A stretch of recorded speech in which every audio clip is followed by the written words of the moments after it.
Hello, my name is Steve Dudley. I'm the co-director of Insight based here in Washington, D.C. On the other end of the line, we have Taylor Barnes, who was the recipient of Inter-American Press Association Award this last year. She's based down in Rio de Janeiro, Brazil. She writes for the Miami Herald and the Christian Science Monitor. Taylor, how you doing? I'm good, thank you. How's everything down there? It's going pretty well. People are pretty excited because, of course, this is Obama's first South America visit, and he's choosing Brazilian Rio for his first stops.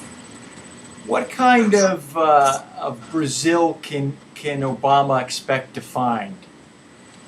Yeah, well, for Rio in particular, Rio's in a really unique time right now in that it's safe in a way that it really hasn't been in any sort of recent memory. Obama in particular requested to visit a favela that has an UPP. An UPP is one of the new policing units that are about 2 years old that stations a very large concentration of police in certain favelas, in select favelas. And in many ways, it's made for the first time these favelas that used to be, even Brazilians were scared to go into them. City of God, Cantagalo, pretty soon Complexo do Alemão, much safer, easy to walk through. I've gone to several of these foreigners walk through. It's a new sense of safety that hasn't existed before. Is that a real sign of progress on the part of Rio, or do you think it's kind of a temporary thing? What's your sense being there and having visited some of these places? Yeah, I approach these with a lot of skepticism, thinking one of the main criticisms you'll hear people say, oh, this is maquiagem, this is makeup, it's simply putting police on the streets when the crime will continue. But I'm increasingly getting more confident in them, even though the first thing to note is that this whole program is very, very limited. So Rio has approximately 1,000 favelas. Right now, they recently inaugurated the 16th UPP, which covers about 55 favelas. So that's 55 and 1,000. And their plan is to get it up, I've heard, to around 40 UPPs by the World Cup in 2014. So one, it's very limited, but it is impressive. And I've been visited several of these communities. I ask residents, is this actually working? Are you happy with this? There's such a history of mistrust of the police, such a history of police abuse, of police corruption, and it's very hard to find critics. The residents in the communities that have UPPs are very happy about them, especially in the city of God, where I've spent the past 2 days.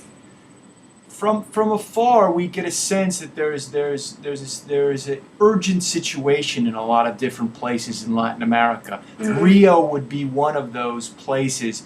Do you think that in a short visit like the one Obama is going to do, he's going to get that sense? Will he feel that sense of urgency? And then on the other end, will he respond to that sense of urgency? Yeah. I think what Obama's doing is pretty impressive, as in, if he goes to the City of God, which is reported, it hasn't been confirmed by the White House, it hasn't been confirmed by American reporters or by American sources, but it's been confirmed by the Rio governor, that's a really big sign saying that, hey, this new policing program, it's really one of the biggest confirmations it could possibly get. It's saying this is actually safe enough for the most powerful man in the world to step into what only 2, 3, 4 years ago was what residents say was just full of young armed men at any hour of the day, still full of shootouts anytime. So I think it gives a really early approval to this new policing model. And I think it gives a new attention to Rio. For so many people who think that only a certain select section of Rio is safe for foreigners to pass through, safe in any sense, it shows that even the American officials are saying it's beyond that.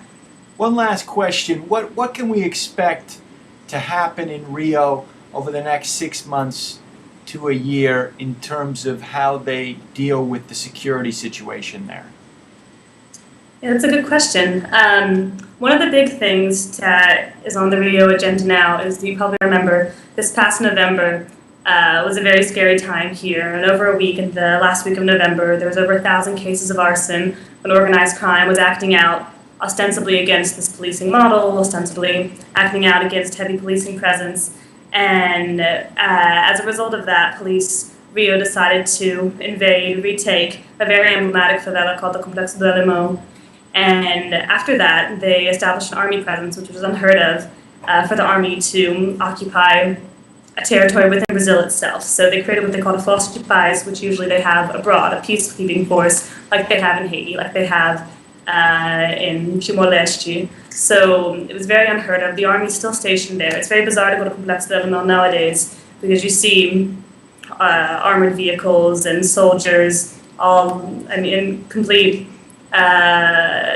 geared for war, but just patrolling this Montevilla. So what's happening soon is the governor has said by toward the end of this year, they'll have trained enough new police recruits that they're going to establish a new PP in the Complexo del Limón, which was not on the agenda. Well, it was on the agenda, but not to be quite so soon. So if that actually works, if the army can leave then safely and Complexo del Limón can be kept safe, that's a pretty big accomplishment.